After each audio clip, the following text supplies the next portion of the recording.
and welcome to the Swimrun Show podcast. We've got a couple of great guests on this week, all the way from Swimrun Jersey, a volunteer, Dan, and one of the race directors down there, Hannah. So great chat as ever. Some breaking news, and it has been finally revealed, and we can share. We have a GB representative at this year's One Water race. Indeed, a combination, a coalition of the willing. I don't know what you'd call it, but it's Germany, Great Britain, and USA, Team 5. Vincent Meyer, the big man. Kayla Koberlin, Relentless. Chris Goodfellow, GB. And support crew, Angelus Meyer. What a team. Really excited to follow those guys. And Chris, good luck, mate. Let's crack on with this week's episode.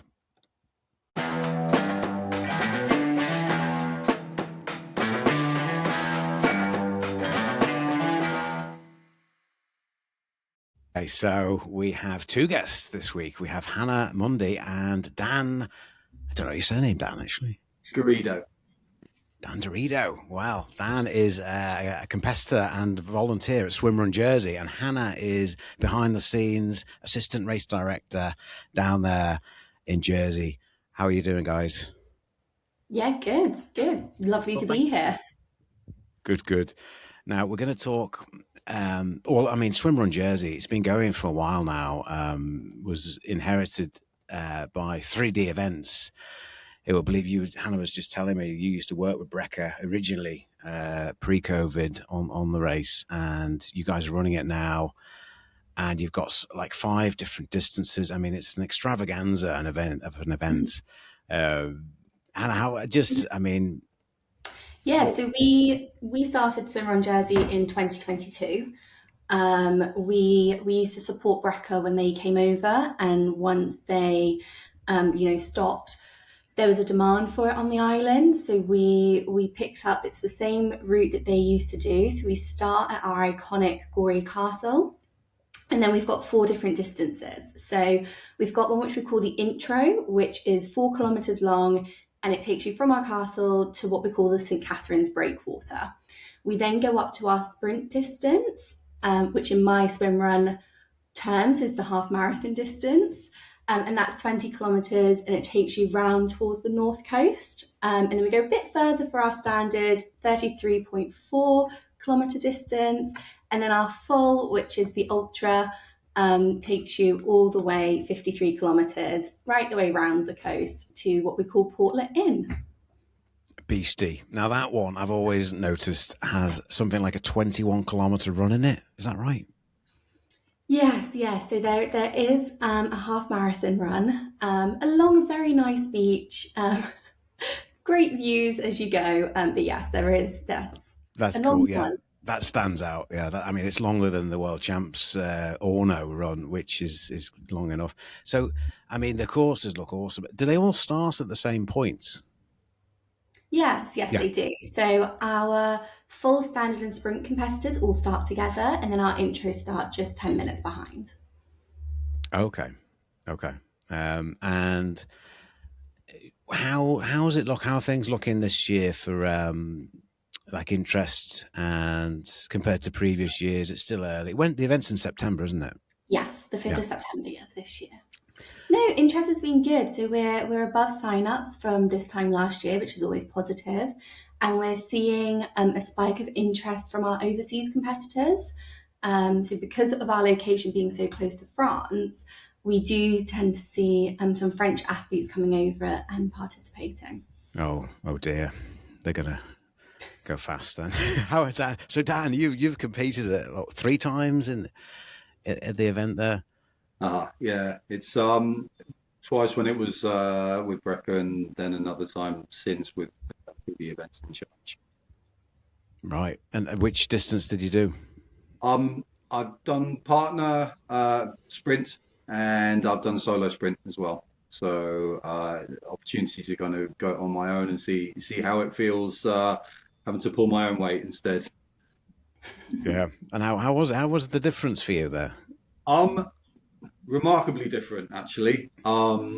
With a partner, you've always got that banter around, and I think it's it's a big difference. It feels more competitive doing it on your own, and you can't hide behind anyone Yeah. else.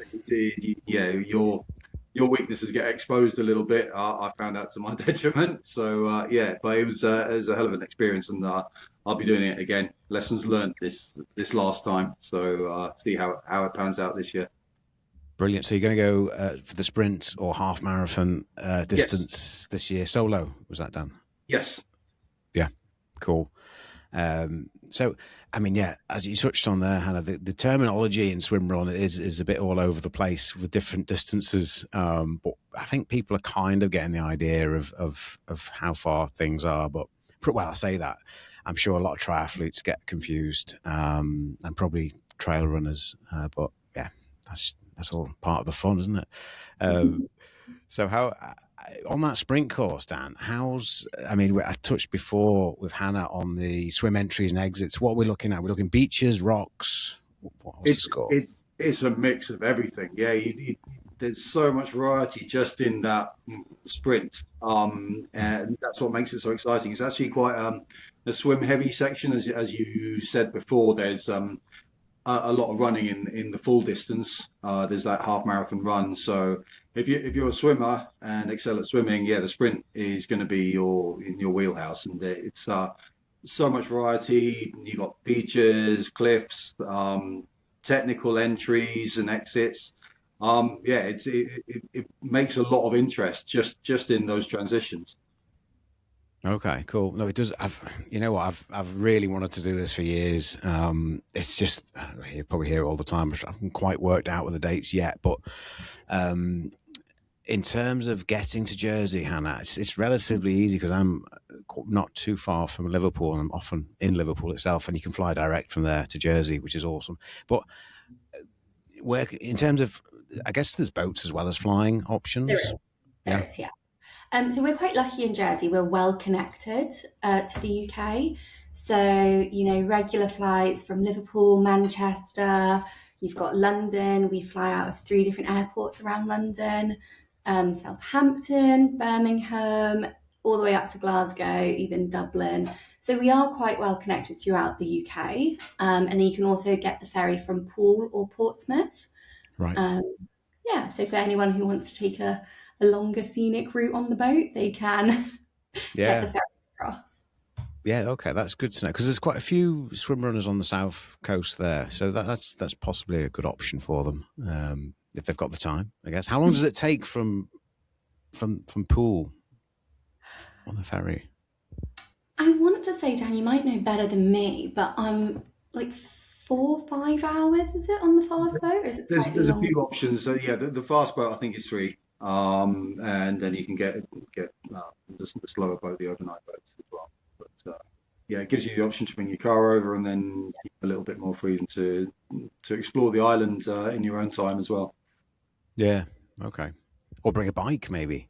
Oh Yeah. yeah. You got on that note, Hannah. You organise all sorts of like marathons and do you organise the Jersey Triathlon as well? Yeah. Yes, Yeah. we do. Yeah, that's one of ours. So that's another great event where you're in the heart of our town, St Helier, and you swim in front of the Elizabeth Castle, which is really picturesque. And then you go out to the west coast of the island and cycle around the west before running. You run actually on the same area which is used for the Super Tri when they've come over. So you're running on parts of the course that the professionals have also run on. Wow. Cool. I didn't know you had the Super Tri there. That's cool. Yeah. So let's get back to swim. So looking at the swim run distances, I'm just going to go rattle them off here. So we got the short or the intro, solo only. Although I do, when people organisers call the short distance intro, it doesn't have to be intro. It could be, you could have like a world champion doing the intro because they want to do a short race for high intensity and just a different feeling. So don't think if you're kind of experienced, it doesn't mean you can't do the intro, it's just a quick terminology thing, isn't it? I guess.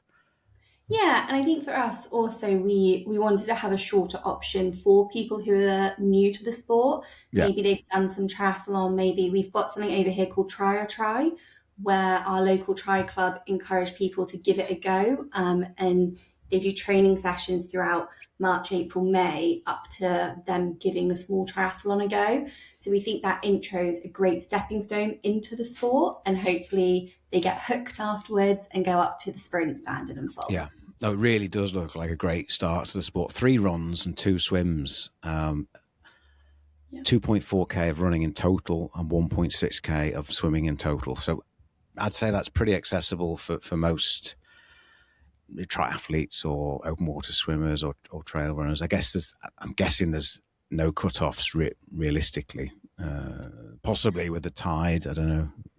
We do operate cut-offs on it, but they're very really big. Yeah, very manageable cut-offs for people. But it's more so our safety boats leapfrog round the coast. Yeah, so it's the water side. Yeah, okay. So our water safety gets to where they need to be for all the athletes. Yeah, I mean, it's I'm looking at the distances on that sprint or intro, short or intro. You've got to get around that, guys. Come on. So let's move on to the what's called the sprint or the half marathon. 20k, so similar to a running half marathon distance total. 6 runs, 15.5k, 5 swims, 4.5k.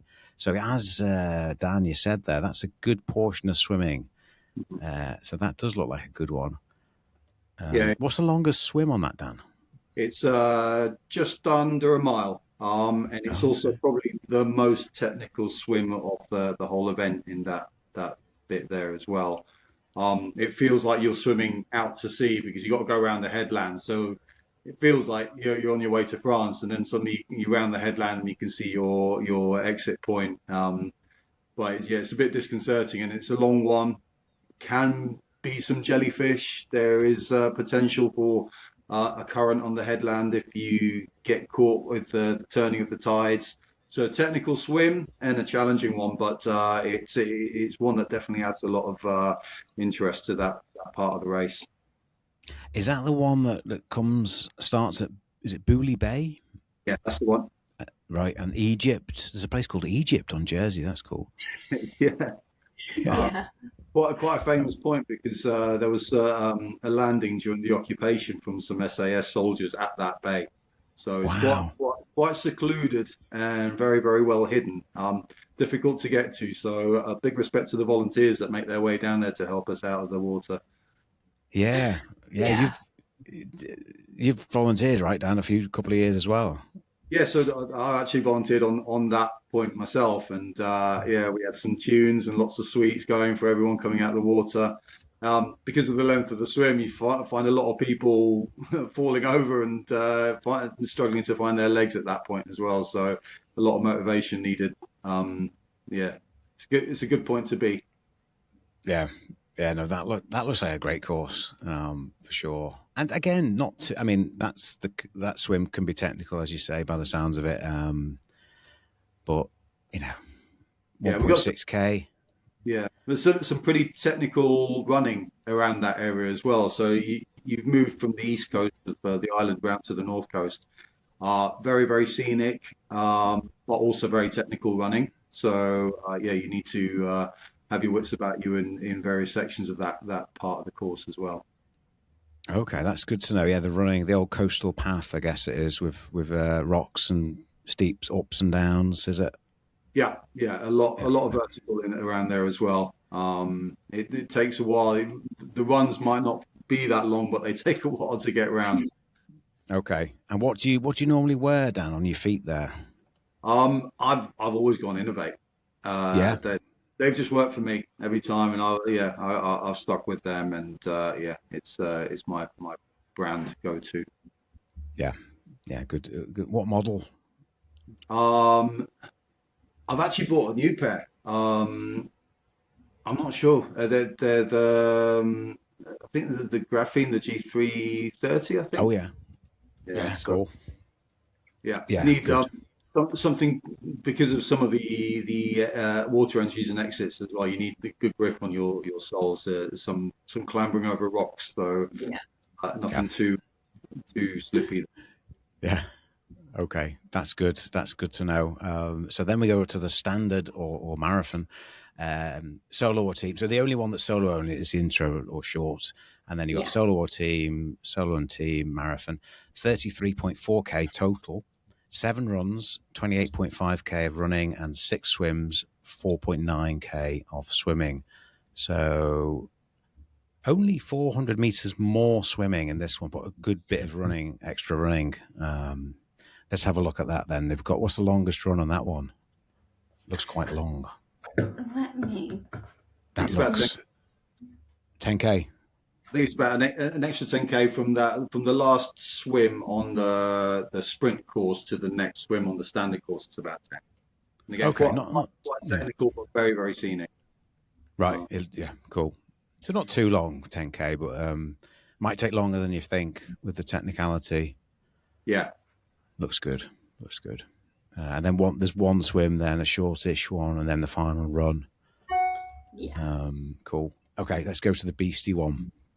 The ultra full 53 kilometers. That is I'm pretty sure that's the longest swim run in the UK. Are we calling Jersey the UK? Or do we call it the British Isles? Yeah. Well, we're the British Isles, but we are affiliated with Swimrun, British Swimrun. Yeah. So. Yes, of course. Yeah. I'm just for people get confused, don't they? Okay. We're certainly not France. We're definitely British Isles. So we go for 9 runs, 46 kilometers of running. That's beastly. 8 swims, 7 kilometers of swimming. Wow. So that massive run comes towards the end of the race, I think. Yeah, so it comes, just as you pass the standard finish, so the great thing about all the distances is you pass the finish lines of the shorter ones. Right. Yeah. So as you pass the standard finish, you make your way down to what we call St. One's Beach, St. One's Bay.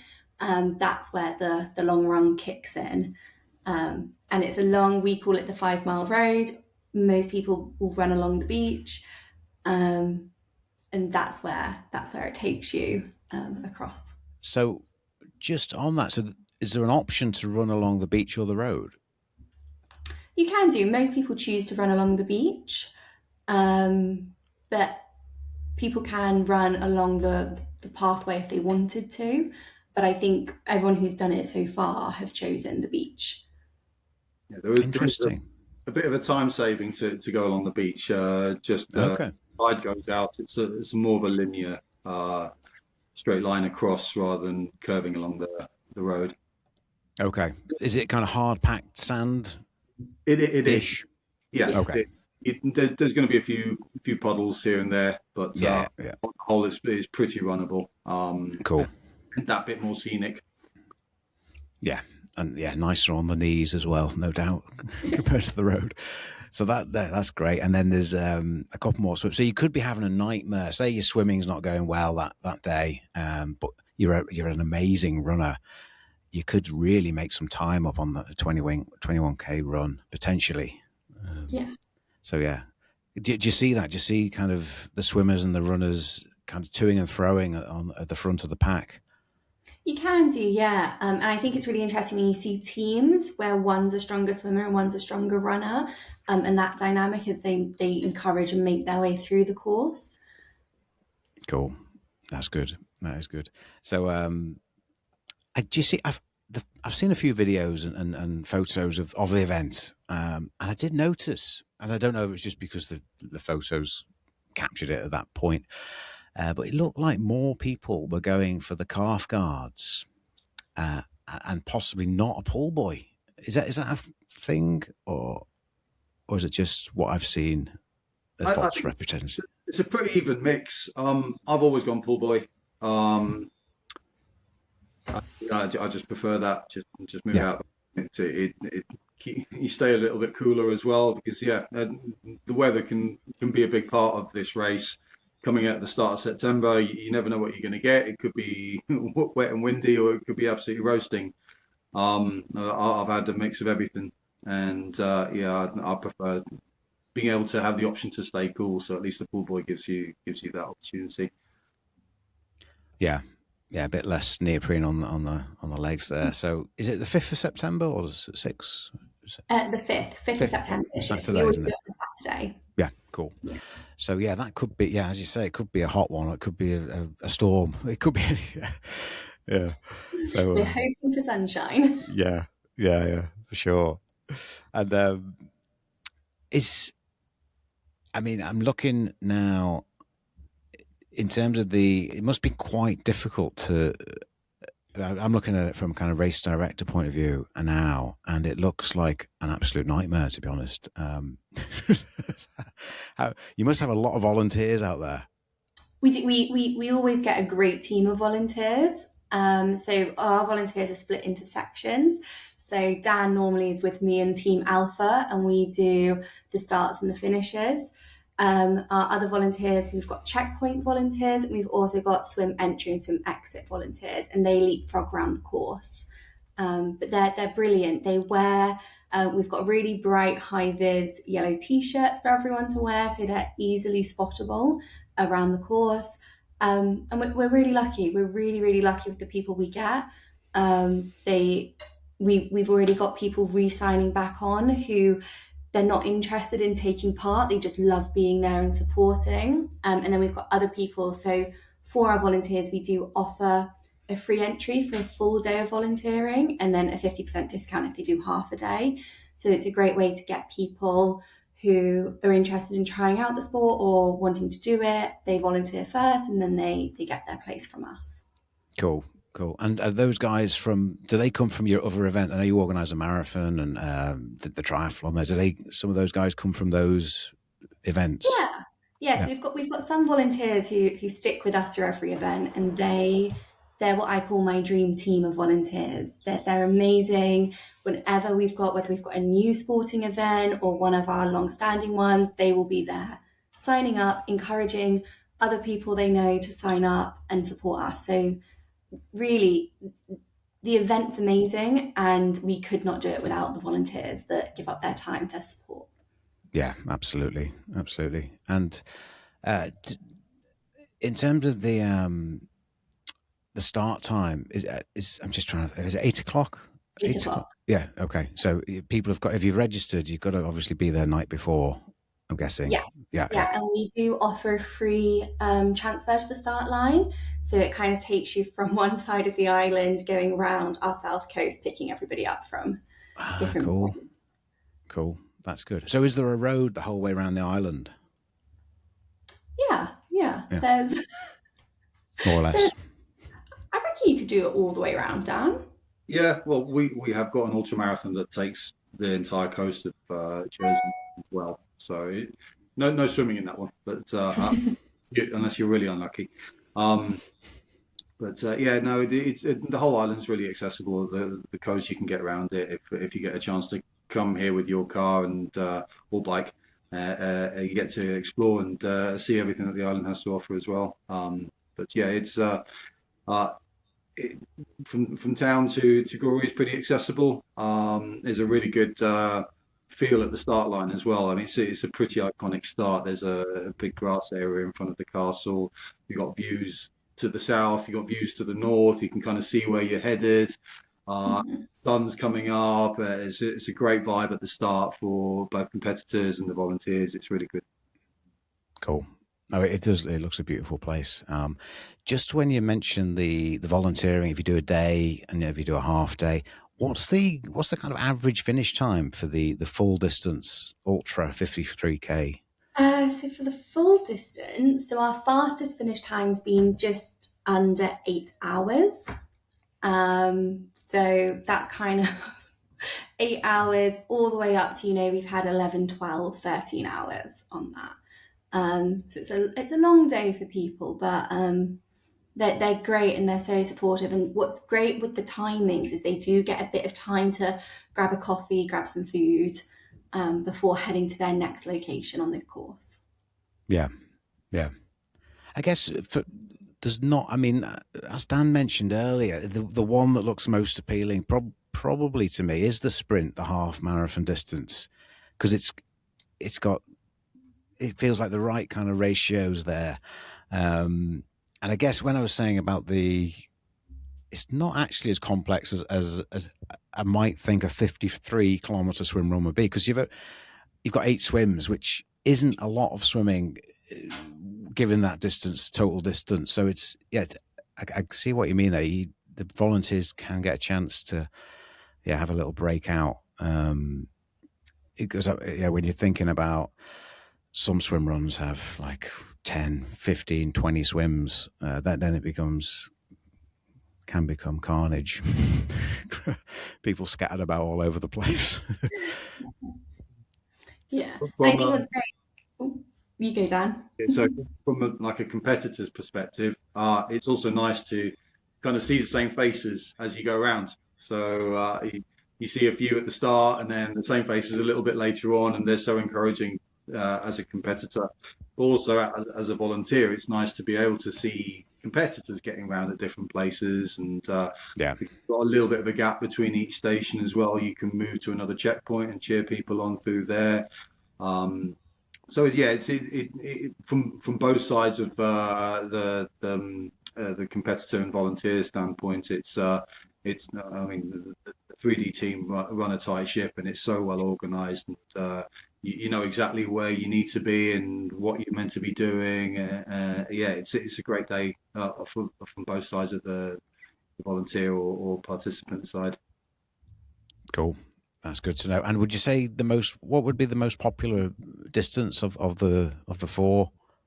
Do you think? So sprinters are most popular. Yeah. And I think for a lot of people who are trying out the sport, who maybe are more triathletes wanting to give swimrun a go, it's a great distance for them to get a real experience of it. Currently our full, we've got 14s currently signed up, and also 3 individuals, which is great for this time of year. And we're hoping that will continue to grow. Cool. Yeah, I'm sure it will, because that's great training for some longer distance stuff as well. And I see you're part of the My Swimrun World Championships qualifier event now as well, which is great news. Yes. Is that the ultra, the full one?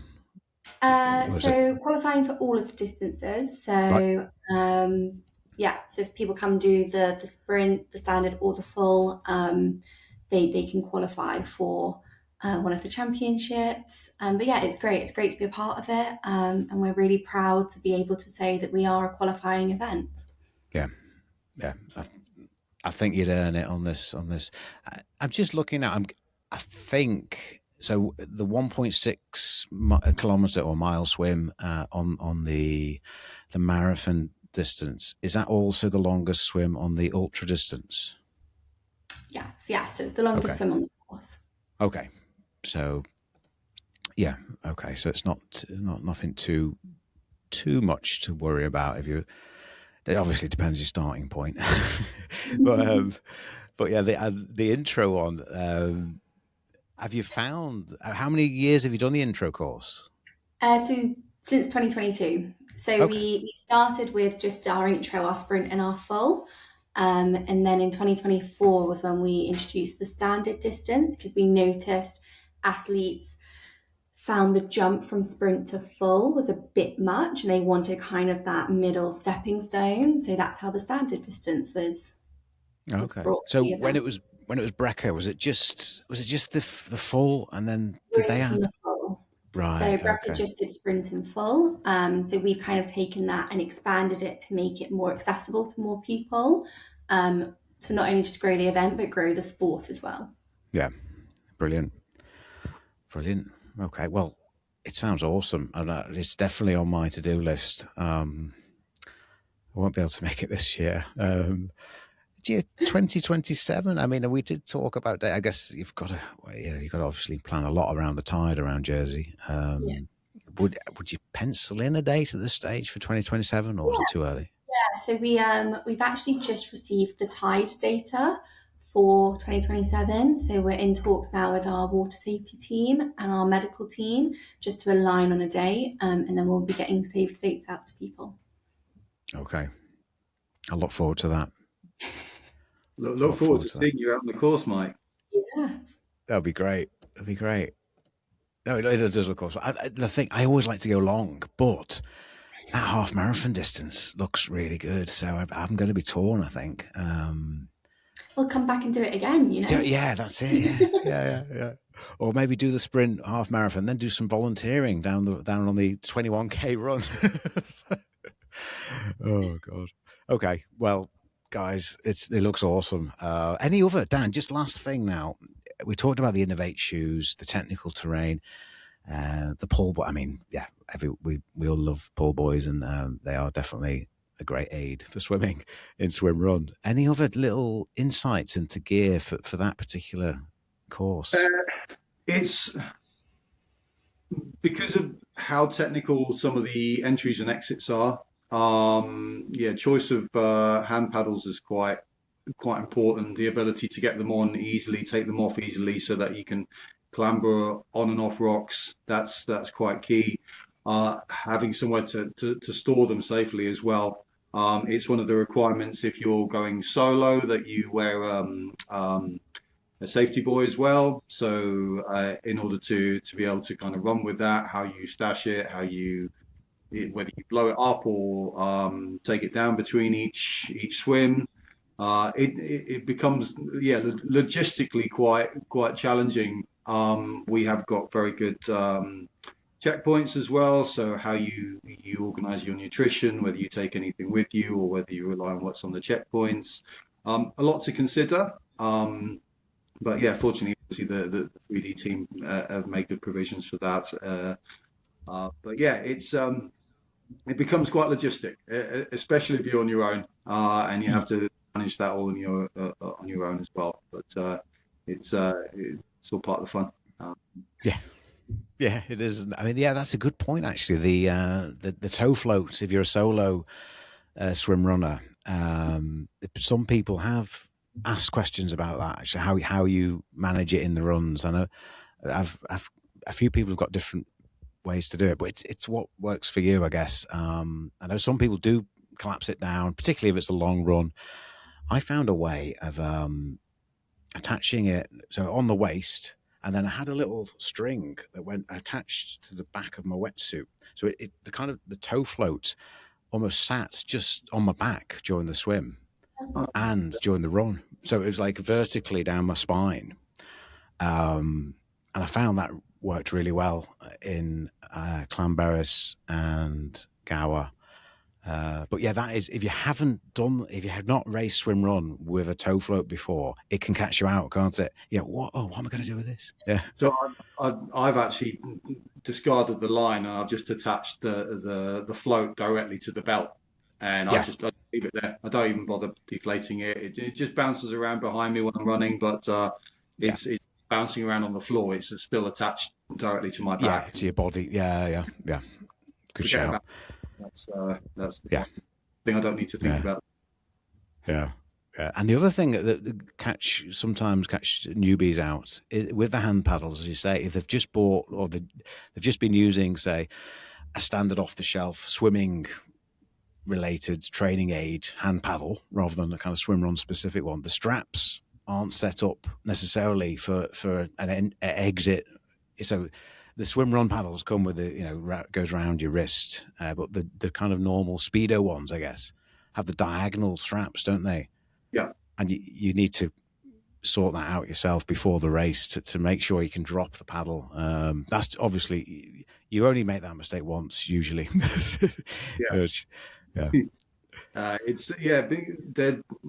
The water conditions can be reasonably challenging. So normally when it starts, and this is why it's good for the intro course, the East Coast tends to be quite sheltered from the southwesterly prevailing. So it can be very calm waters around there. But as you start to move further and further around the coast, north and out to the south, conditions can get a little bit more challenging, a little bit more chop.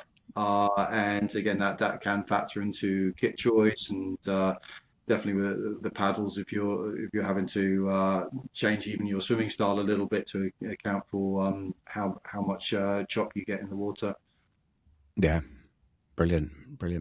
And just, I said last thing before, but last thing, the French guys. We do have quite a few French listeners, and so where can they fly from? Paris, I guess, or where do they fly? Yes, I think we've just got a flight with, is it Logan Air's doing flight from Paris now?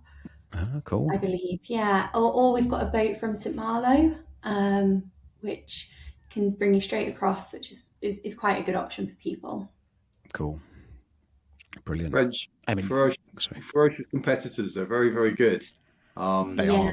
They We've are. yes, had we had two French guys last year who completed the sprint distance in 2 hours 50 minutes. They whizzed round the course. That's good. That is we've good had a go few too. That's good. Dutch competitors as well. Yeah, The Dutch bring the party. They're a great value on the course, and at the finish line pub as well. Okay, brilliant. So that everyone piles into the pub for the finish line. That's cool. yeah. So the our full finish is in the pub garden. So they go in. We for our winners we have beer tankards, glass tankards as the prize, Nice. and the pub actually will give you a free beer if you've got one of those. So Sign me up. Okay. Okay, that does sound fun. Cool. Okay, Dutch, French. we Yeah. get loads of people over from Guernsey, our sister island. So Right. you've also got a bit of that inter-island competition between Jersey and Guernsey people. Yeah. Okay. Is Jersey bigger than Guernsey? Yeah. Yeah, it is. Yeah. Okay. Okay. Cool. I like it. But international, global factors going on. Cool. I love it, guys. Well, hopefully, I'll see you, Hannah. I will see you at the World of Triathlon Live exhibition, Yes, you 3D will. events. Yeah. Dan, I might see you. Are you doing any other races, Dan, this year? I'll be doing the Jersey Tribe that 3D events also organise. So Cool. I miss the bike. That's kind of like my strong point. So I like doing swim run because it forces me to work on my weaknesses. The bike is where I'm better. So I'll be doing the Olympic distance with those guys. Cool. And when's that? When's the Olympic distance try? So it's on the 28th of June. 28th of June. Cool. And you do a longer version as well, or? No, but we do a couple shorters. So we've got Okay. what we call the Jersey Sprint, which is a shorter swim and run, but it's the same bike distance as the Olympic. And then we do Super Sprint. We also have an aqua bike and a junior section where the juniors do their. So they do a swim time trial on the Saturday and then a bike run on the Sunday. Cool. Sounds like a good one. Cool. Well, yeah. Thanks for coming on, guys, and For have a having great us. season. Thank you. And I'll see you at the World of Triathlon. See you there. End of March. Cool.